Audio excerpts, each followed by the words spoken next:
कहानी की शुरुआत एक मेंटल हॉस्पिटल को दिखाने से होती है। एक वार्ड ऐसा था जहाँ स्टाफ की कुछ ही लोग जा सकते थे, क्योंकि इस वार्ड में सीरियस किस्म के मरीजों को रखा जाता था, जिनकी दिमागी हालत खराब होने की वजह से वो खतरनाक थे, अपने साथ साथ दूसरों को भी नुकसान पहुँचा सकते थे। इस वार्ड के पास एक छोटा सा कमरा था जहाँ स्टाफ के लोग काम से फ्री होकर आराम करने के लिए बैठ जाते थे। जिसके बाद हम एक डॉक्टर डैनियल को देखते हैं। वो अपनी नई किताब लिखने के लिए इस हॉस्पिटल में सीरियस मरीजों का इंटरव्यू लेने के लिए आए हुए थे, जो सदमे की वजह से दिमागी तौर पर पागल हो गए थे। अब हॉस्पिटल का डॉक्टर डैनियल का वेलकम करता है, क्योंकि उसने भी डैनियल की किताब पढ़ रखी थी जो उसे काफी पसंद आई थी। डॉक्टर ने कहा कि कुछ मरीज ऐसे हैं जो बाकी मरीजों की निस्बत बहुत ज्यादा खतरनाक है, पर मैंने अपने 2 गार्ड्स को उनकी निगरानी पर लगाया हुआ है। जबकि डैनियल गार्ड्स को कहता है कि बारी बारी उन मरीजों को लाना शुरू करो। सबसे पहले वो एक लड़की को बुलवाता है जिसने अपनी मॉम को बचपन में ही मार दिया था, इसीलिए उसे पागल कहकर इस हॉस्पिटल में डाल दिया गया। अब उस लड़की ने खाना पीना छोड़ दिया था। जैसे वो इंटरव्यू के लिए आई, डैनियल सब रिकॉर्ड करने लगता है और लड़की से पूछता है कि वो टाइम बताओ जब तुमने अपनी मॉम का खून किया था। इस पर वो लड़की कुछ भी बताने से मना करती है और कहती है कि मैं मरना चाहती हूँ। ये सुनकर डैनियल लड़की की गर्दन पर चाकू रख के उसे जान से मारने की धमकी देता है, जिससे लड़की काफी डर गई और ये देखकर डैनियल समझ गया कि वो मरने वाली बात झूठ कह रही थी। फिर डैनियल लड़की को कहता है कि अगर तुम मुझे अपनी कहानी बताओगे तो मैं तुम्हारी मदद करूंगा। इसलिए वो लड़की अपनी कहानी बताने के लिए मान जाती है। कहती है कि सारे लोग मुझे पागल कहते हैं, लेकिन मैं पागल नहीं हूँ और अपनी मॉम से बहुत प्यार किया करती थी, पर मेरी मॉम को एक डीमन शैतान नजर आने लगा था, जिस वजह से वो काफी घबराई रहती थी। आगे वो बताती है कि जब मैं 10 साल की थी तो डर की वजह से अपनी मॉम के कमरे में चली गई, जहाँ मॉम ने देखा कि मेरे कपड़ों पर खून लगा हुआ है। उन्हें लगने लगा जैसे घर में कोई गैस आया है। मॉम को मेरी छोटी बहन की इफेक्ट होने लगी, इसीलिए वो चाकू उठाकर उसके कमरे की तरफ जाने लगती है। उन्होंने देखा कि सामान इधर उधर बिखरा पड़ा है और दीवार पर भी खरोंचों के निशान हैं। पर जब वो मेरी बहन के कमरे में गई तो वो बिल्कुल सही सलामत बेड पर सोई हुई थी, लेकिन तभी अचानक उनके सामने एक खतरनाक डीमन आ जाता है जो मेरी बहन के पास चला गया। मेरी बहन को बचाने के लिए मॉम ने डीमन पर चाकू से वार कर दिया, जिससे डीमन तड़पने लगा। पर ये सच नहीं था, क्योंकि मॉम को हेलुसिनेशंस हो रही थी। इन्हें जो चीज हुई भी नहीं वो उन्हें दिखने लगती है, क्योंकि जब मैं वहाँ पहुँची तो वहाँ कोई डीमन नहीं था। अब जब मेरी मॉम ने मुझे वहाँ देखा तो डीमन से बचाने के लिए वो चाकू लेकर मेरे पीछे भागने लगी। अब मुझे लगा कि वो जैसे पागल हो गई है, मुझे मारने के लिए ही आ रही है, तो मैं उनसे डरकर वॉशरूम में छुप गई। फिर मेरी मॉम ने वॉशरूम में डीमन देख लिया, इसलिए वो डीमन पर चाकू मारने के लिए आगे बढ़ी। मुझे लगा कि मॉम मुझे ही मारने आ रही है, इसलिए मैंने अपने बचाव में उन पर ही हमला करके जान ले ली। उसकी बातें सुनकर डैनियल को यकीन नहीं होता। तुम झूठ बोल रही हो, क्योंकि तुम कोई मासूम नहीं हो बल्कि पागल कातिल हो। अपनी मॉम को मारने के बाद तुम बहन को भी मारना चाहती थी ताकि अकेले अपने डैड के साथ रह सको। ये सुनकर लड़की काफी घबरा गई, कंट्रोल से बाहर हो जाती है, इसलिए गार्ड्स आकर उसे पकड़ के वापस वार्ड में ले जाते हैं। इसके बाद डैनियल एक बूढ़े पागल मरीज को बुलाता है जो कि 5 साल से इस हॉस्पिटल में था। ये बूढ़ा मरीज पुलिस को जंगल में मिला था, जिसे अपने बारे में कुछ भी पता नहीं था। बूढ़े मरीज को प्लास्टिक शीट से बहुत डर लगा करता था। अब जब बूढ़े मरीज को डैनियल के सामने लाया गया तो यहाँ वो जानबूझकर उसके सामने प्लास्टिक रैप वाले सैंडविच पैकेट को खोलने लगता है, जो देखकर बूढ़ा मरीज काफी डर गया। अब डैनियल प्लास्टिक शीट से उसे लपेटकर उसकी कहानी बताने का कहता है और इस वजह से भी बूढ़ा आदमी काफी डर जाता है और अब वो उसे अपनी कहानी बताने के लिए राजी हो जाता है। कहता है कि मैं जब छुट्टियां मनाने गया हुआ था तो एक किलर लड़के ने मुझे पकड़ के अगवा कर लिया, फिर मुझे मारकर प्लास्टिक शीट से उसने पूरा बांध दिया, पर मैं मरा नहीं था। किलर लड़का मुझे घसीटकर दफन करने के लिए ले जाने लगा था। आसपास हालांकि लोग खड़े हुए थे, मगर किसी ने भी उस पर ध्यान नहीं दिया, क्योंकि उस दिन हैलोवीन की रात थी और सबको यही लग रहा था कि ये बस किलर वाले होलिये में है। मगर तभी उसके पास एक ग्रुप आया, क्योंकि उन लोगों को उसकी किलर वाली थीम काफी अच्छी लग रही थी। वो किलर वाले कपड़ों में उन्हें काफी पसंद आया। फिर किलर उनसे कहते हैं कि मैं अब इस आदमी को दफन करना चाहता हूँ, जिसमें पूरा ग्रुप उसका साथ देने के लिए तैयार हो गया, क्योंकि वो उसकी एक्टिंग से काफी मुतासिर हो गई थी। पर जब ये सारे लोग जंगल में आए तो किलर ने उस पूरे ग्रुप को ही खत्म कर दिया। फिर बूढ़े आदमी को भी प्लास्टिक शीट में लिपटा हुआ ऐसे छोड़ के चला गया, जिस वजह से बूढ़ा मरीज प्लास्टिक शीट से इतना डरता है उससे बुरे बुरे सपने आते हैं। फिर पुलिस बूढ़े आदमी को जंगल से अपने साथ ले आई थी। सब सुनने के बाद डैनियल उसे कहता है कि तुम झूठ बोल रही हो और ये तुम्हारी खुद की ही बनाई हुई कहानी है, क्योंकि तुम इस कहानी के सहारे इस हॉस्पिटल में रहना चाहते हो ताकि तुम फ्री का खाना खाकर आराम से यहाँ जिंदगी गुजार सको। और हाँ, अब तुम्हें ये सजा मिलेगी कि तुम्हें पूरी जिंदगी प्लास्टिक शीट में लपेट कर रखा जाएगा। ये सुनकर बूढ़ा मरीज चिल्लाने लगता है, जो देखकर गार्ड्स वहाँ पर आए और उसे इंजेक्शन लगाकर शांत करते हैं। फिर उसे भी वापस वार्ड में भेज दिया जाता है।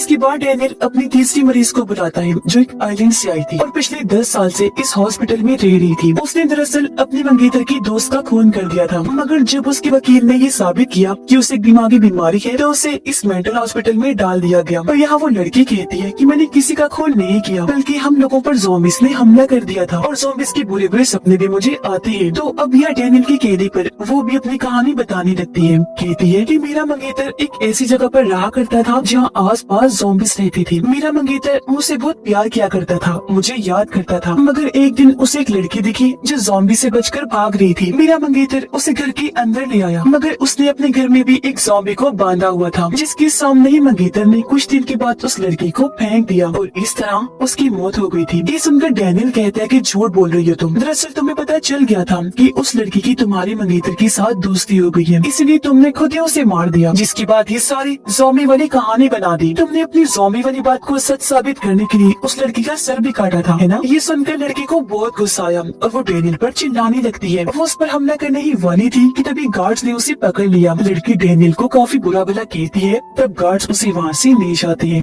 अगली बारी न्यूजीलैंड की रहने वाली एक लड़की की थी जो 15 साल की उम्र से इस हॉस्पिटल में थी। वो काफी उल्टी सीधी हरकतें किया करती थी, जो देखकर उसके मॉम डैड काफी तंग आ गए। हालांकि उसका इलाज भी करवाया गया, लेकिन वो ठीक नहीं हुई, तो मजबूरन उसके मॉम डैड ने उसे इस मेंटल हॉस्पिटल में दाखिल करवा दिया। इस लड़की पर भी ये इल्जाम था कि उसने अपनी दोस्त का खून किया है, पर ये लड़की कहती है कि मैंने उसे नहीं मारा, बल्कि उसने खुद अपनी जान दी। मैंने तो बस उसे दफनाया था, इसलिए सारा इल्जाम मुझ पर आ गया। कि जब मैं 12 साल की थी तो मेरी दोस्त अचानक गायब हो गई थी। इस वजह से उसके मॉम डैड काफी परेशान हो गए। एक दिन जब मैं अपने मॉम डैड के साथ बाहर गई तो मेरी नजर एक शॉवल बेंच पर गई, जो मैंने खरीदने की जिद की, पर किसी ने भी मेरी बात नहीं मानी। लेकिन मैं वो कैसे भी करके खरीदना चाहती थी, इसलिए मैं चोरी करके और पागल बनाकर पैसे इकट्ठे करने लग गई थी। ढेर सारे पैसे आते ही मैंने शॉवल बेंचा खरीद ही लिया। अब उसके कमरे में हम उसकी दोस्त की लाश को देखते हैं। वो उसे उठाकर बाहर सैन में आई, शॉवल से गड्ढा खोदा और उसमें दफन कर दिया। ये सारी कहानी सुनकर डैनियल पूछता है, अच्छा ये बताओ तुम्हारी दोस्त ने अपनी जान क्यों ली थी? इस पर वो लड़की कहती है कि मुझे नहीं पता, मैं कोई डॉक्टर नहीं हूँ, ये बात डॉक्टर्स को पता होनी चाहिए। इस पर डैनियल कहता है, बहरहाल जो भी है तुम झूठ बोल रही हो, अपनी दोस्त को तुमने ही मारा है। तुम सोचती हो कि ये कहानी बनाकर यहाँ से आजाद हो जाओगी, कभी नहीं। और अगली 5वें मरीज को बुलवाता है, जिस लड़की ने अपनी मॉम और बहन का खून किया था, और वो पिछले 7 साल से इस हॉस्पिटल में थी, पर आज तक उसने किसी से भी बात नहीं की थी। उसने बस ये बयान दिया था कि मुझे एक बुरी ताकत ने पोजेस्ट करके अपने कब्जे में कर लिया था, जिस वजह से अपना कंट्रोल खोकर मैंने अपनी माँ और बहन को मार डाला। अब यहाँ गार्ड्स को समझ नहीं आती कि आखिर डैनियल इस लड़की जैसी ना बोलने वाली मरीज का इंटरव्यू क्यों ले रहा है। डैनियल उस लड़की को हिप्नोटाइज करने लगा और उससे असली कहानी पूछने लगता है। हिप्नोटाइज होते ही असली कहानी बताने लगती है। कहती है कि बचपन में जब हमारी डॉग की मौत हुई तो मेरी बड़ी बहन को लग रहा था कि वो डॉग मेरी वजह से मरा है। इस पर लड़की कहती है कि मैंने अपनी बड़ी बहन को बाजू पर बने हुए निशान दिखाकर बताया कि मुझे एक बुरी आत्मा अक्सर नजर आती है जो मुझे काफी परेशान करती है। ये सुनकर उसकी बड़ी बहन इंटरनेट पर भूत आत्माओं रिचुअल जादू के बारे में सर्च करती है, जहाँ उसे पता चला कि ये चीजें होती हैं, जिसका मतलब था कि वो बच्ची सही कह रही थी। उसकी बहन को भी यकीन हो गया था। उसने देखा कि मेरी छोटी बहन यानी वो मरीज लड़की किसी से बात कर रही है, पर जब उसकी बहन वहाँ आई तो उसकी बहन के अलावा वहाँ पर कोई नहीं होता। पर रात में जब उन दोनों की मॉम घर से बाहर गई तो घर का पूरा सामान अचानक अपने आप ही बिखर जाता है। तब एक सोफे के पीछे वो छोटी लड़की जाकर छुप गई। जब उसकी बड़ी बहन वहाँ आई तो बच्चियों से बताती है कि वो बुरी आत्मा मेरा पीछा कभी नहीं छोड़ेगी। अपनी बहन को इस जंगल से निकालने के लिए उसकी बड़ी बहन इंटरनेट पर कोई मंत्र जादुई अल्फाजों के बारे में सर्च करती है। फिर उस आत्मा को वहाँ से भेजने के लिए रिचुअल करने का फैसला करती है और ये दोनों बहनें दायरा बनाकर उसमें बैठ जाती हैं। उसकी बड़ी बहन 2 डॉल्स को वहाँ रख के रिचुअल करने लगी, पर तभी अचानक वो ना नजर आने वाली आत्मा बच्ची को दायरे से खींचकर बाहर कर देती है। पर उसकी बड़ी बहन अभी भी नहीं रुकी, वो अपना रिचुअल जारी रखती है, जिसके बाद वो आत्मा निकलकर बाहर आ गई जो बहुत डरावनी थी। वो अब छोटी बच्ची के पास गई, इससे पहले उसे मारती बड़ी बहन सामने आ गई और अब वो एक पत्थर उठाकर डॉल के सर पर दे मारती है, जिससे उस आत्मा के सर पर भी चोट लग गई। वो बुरी तरह तड़पने लगी और वहाँ से भाग जाती है। तब तक इनकी मॉम भी आ गई थी और अब रात को जब बड़ी बहन की आँख खुली उसने देखा कि मेरी छोटी बहन अपने बिस्तर पर नहीं है। वो काफी घबरा गई, सारी बात बताने के लिए अपनी मॉम के पास जाती है, पर सामने अपनी मॉम की लाश देखकर वो सुन पड़ जाती है, क्योंकि उसकी मॉम को किसी ने बहुत बेदर्दी से मार मार डाला था। तभी वो अपनी छोटी बहन को यहाँ देखती है जो भी अजीब हालत में थी और उसने हाथ में शॉवल पकड़ा हुआ था जो देखने से लग रहा था कि उसने अपनी मॉम को मारा है। जिसके बाद वो अपनी बड़ी बहन पर भी शॉवल से हमला करती है और ये सीन प्रेजेंट टाइम में वापस आ जाता है जहाँ वो मरीज लड़की काफी चिल्ला रही थी और बार बार डैनियल से पूछती है कि आखिर मैंने आपको क्या बताया, क्योंकि हिप्नोटाइज होने की वजह से उसे कुछ भी याद नहीं था। अब उसे बोलता हुआ देखकर गार्ड्स काफी चौंक गई और यहाँ डैनियल कहता है कि ये भी पागल किलर है, इसलिए गार्ड्स उसे उठाकर वहाँ से ले जाती है। और अब अगली मरीज को बुलाया गया जिसका नाम डेमन था और उसे वेम्पायर्स पर यकीन होता है क्योंकि वो एक वेम्पायर हंटर था, वेम्पायर्स का शिकार करने वाला। उसने अपने साथ एक काफी खतरनाक और बहादुर आदमी को शामिल करके वेम्पायर्स को मरवा दिया और क्योंकि इतने सारे लोगों को उसने मारा था इसीलिए उसे पागल कहकर इस मेंटल हॉस्पिटल में कैद कर दिया गया। पर डेमन का कहना था कि मैंने जितने भी लोगों को मारा है वो सभी वेम्पायर्स थे। अब यहाँ के गार्ड्स डेमन से काफी डरा करती थी क्योंकि वो काफी खतरनाक किलर था। डेमन डैनियल को कहता है